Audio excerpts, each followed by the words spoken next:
Good morning. Today I am going to show you my Fender Vintera Roadworn 60's strat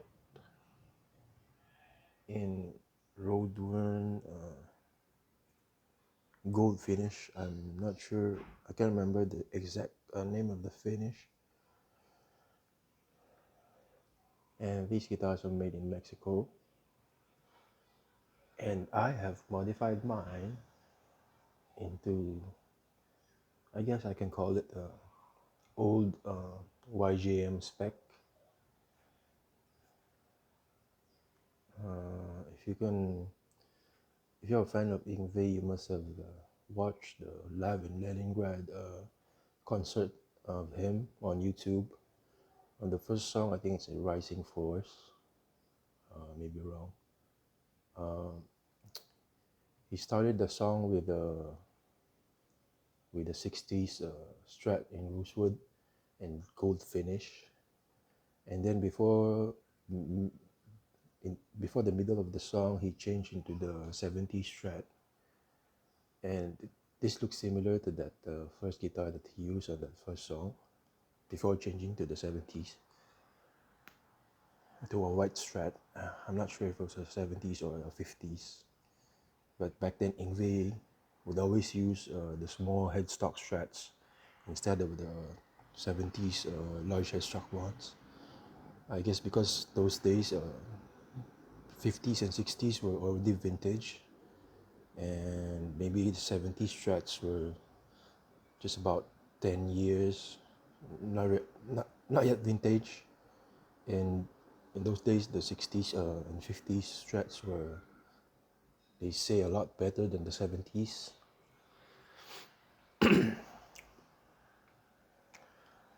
So, what modifications I did? I changed the pickups to DiMarzio HS3 on the bridge, HS3 on the middle, and HS4 on the neck. I refretted the guitar with jumbo fret wires, Symptoms brand, of course, my favorite, and I scalloped the fretboard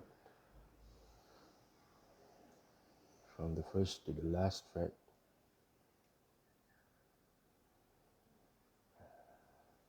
And I kind of put a little bit of wear on the fretboard, like see those like fretboard damage there. I simulated fretboard wear, even though we all know that the fretboard doesn't, you don't touch the wood and the fretboard if it's scalloped, but I still did it. I kind of didn't polish it too much until it's shiny, to make it look a little bit worn out, just to match the whole thing that's going on with the guitar, which is a Roadworn or relic, as they call it in the US. But this one's fake relic. I don't like the relicing on this. Although the features of the guitar is an older body with nitro finish, but I don't think they do the nitro finish like what they do on the custom shops in the US, because these are made in Mexico. I put a little bit of worn out look on the front. Originally this didn't have it, and because it's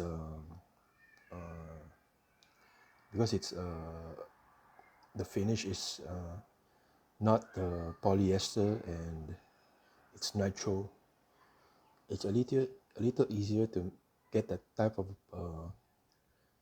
a worn out finish, like cracking on the sides, and you don't have to sand it down like this part here. This is originally sanded down in the factory, so I added a little bit of cracking on the finish there on the side. These are all me.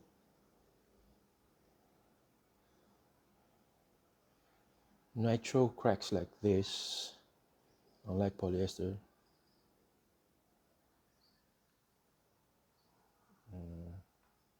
I like poly finish. I'm not sure if it's polyester or what. It has a worn out looking bridge, tremolo. Got rusts in there, and not so shiny, but also not new looking pickguard. Here's the itself. It's got a lot of cracks, and done by the factory, of course, not me. This is because of me. This crack here, this finish cracking, and wearing out is because of me. When I installed the brass nut here,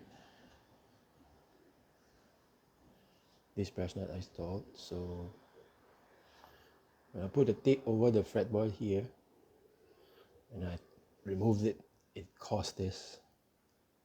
The finish came off with the tape. And recently I've been trying to shave down the back of the neck into maybe a slightly, or maybe a lot thinner profile, because this is a vintage style model, so the neck is not really that of I would say a shredder's neck, and I modified this for shredding, scalloping, pickups and all that. So I decided to shave down the neck a bit. I haven't finished yet. It takes a lot of time. I'm only using sandpaper. I am trying not to use any other tool that could speed up the process, because I don't really want to take a lot of materials. So I'm taking my time by using 80 grit sandpaper and just sand it down.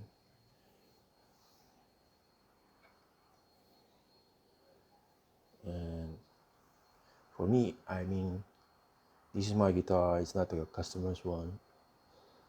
So I have all the time in the world. I can do it today and then maybe do it again tomorrow, as long as I don't do anything that is too fast, which I cannot reverse. So this is how it looks now. Later I'm going to try again. Oh, one more thing is using sandpaper with your hands kind of gets that nice shape that you want, instead of removing it too fast with a tool, because it will kind of, for me, it will kind of follow the shape of your hand. So after all's done, you'll have a neck that fits your hand shape, which I believe is a lot nicer. I think I've taken a lot of materials already, because when I started, this part here of the neck is too thick. The neck is still thick now around this area. Here is okay. I mean, it's always slimmer and near the headstock, but I still have to, maybe I have to remove some materials here up to here, just to make it easier for me to access the 21st fret, because right now it's this one is hindering my hand from accessing the 21st fret easily. Here's a little bit of the back area of the guitar. I also made this one not very good. The dents were already there from the factory. I just removed some materials here.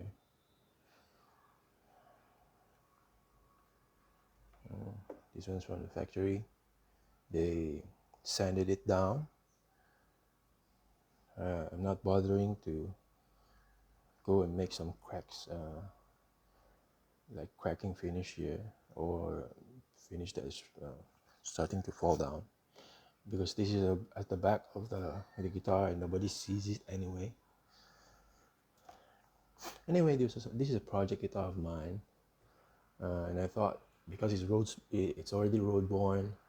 When I bought it, it would be a good guitar to just practice or learn some skills. I still don't have uh, in in in guitar modifying and maybe guitar making, and I learned a lot from this guitar, what to do and what not to do. For scalloping, I've been scalloping my guitars ever since I was 20 years old. I'm 42 now. So for this one, I already know a lot of what to do and not to do. So I almost don't, actually I don't have any errors anymore when scalloping guitars.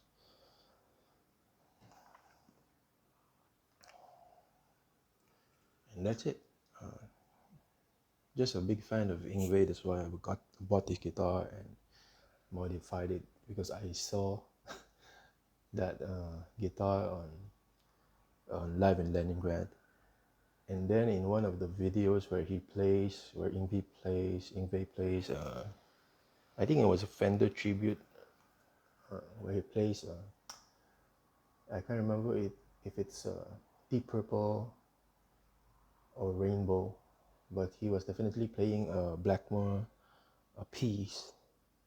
He was also playing that same guitar, the gold 60's gold finish that is worn out with scallop fretboard, almost similar to this.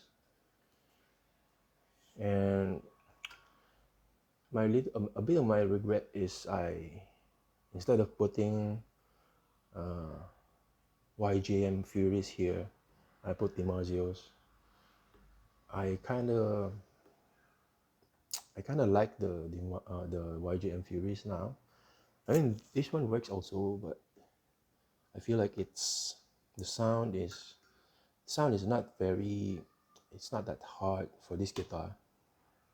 It doesn't have a lot of sustain, or maybe I still need to adjust the height of my pickups. I'm not sure, because I haven't set it up quite properly yet. The other day I replaced the nut here with a different one, because the first one I made, the nut spacing, the string spacing was too shallow. So I decided to make another one and spread it out a little bit wider than the last one, which felt right. After that, first one was a bit narrow, and it didn't feel comfortable for me when I play. So I thought maybe spreading out the springs a little bit wider would help it,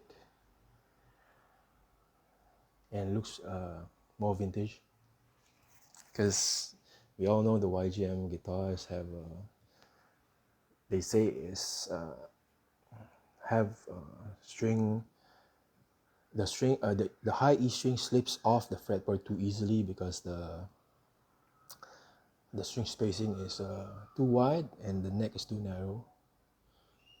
So I think it's the OCD. My OCD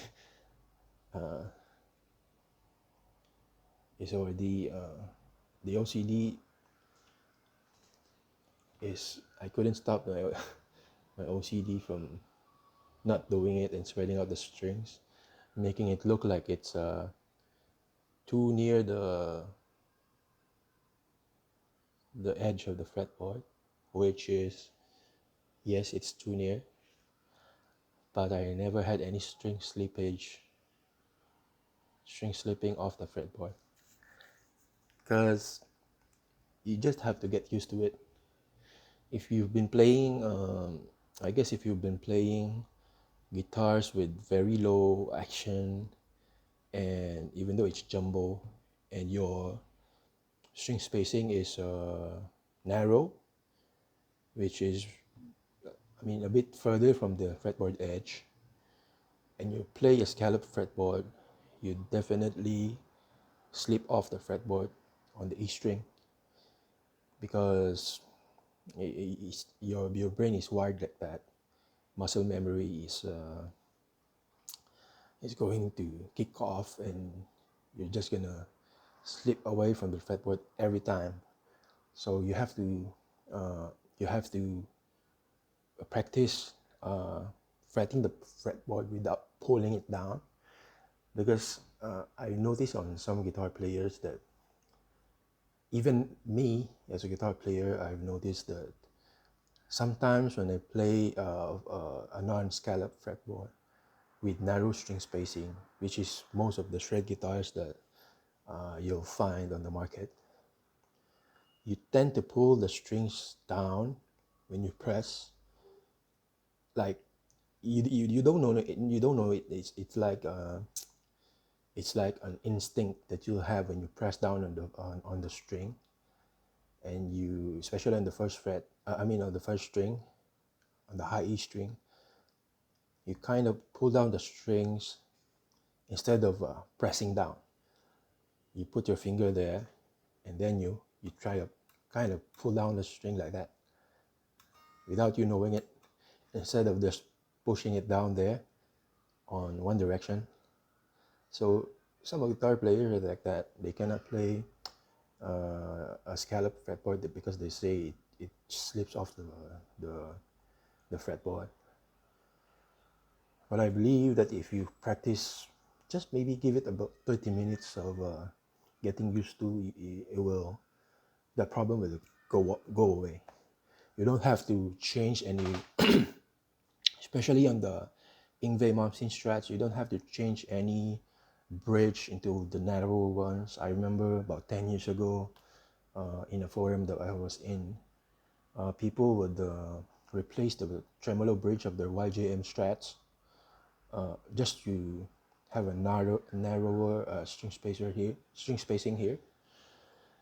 But I don't believe it will solve the problem. It will solve the problem, but you don't have an original Fender bridge, or you don't have the original Fender bridge of the YJM. And for me, that's a big no. I don't like replacing hardware that is original to the guitar, unless it's a pickups. Of course, that one is you can't do anything about it. If you don't like the pickups, then you change it. But for these, which are made especially for this model, like this one is this type is a 60's strat. So 60's bridge style. I don't want to replace it with a narrower one, because it's going to look different, and I'm a purist. I can't say I'm a purist, but I like it the original. I like it how it is as the original. So yeah, and that's it for now. And I'm not going to do any sound demo today because it's a Sunday. My son and my wife are still asleep.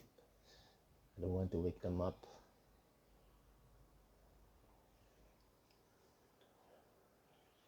My Fender Vintera 60's Roadworn, made in Mexico. What a beauty. Modified into Ingve specs, before I forget. Thank you for watching today. Have a nice day.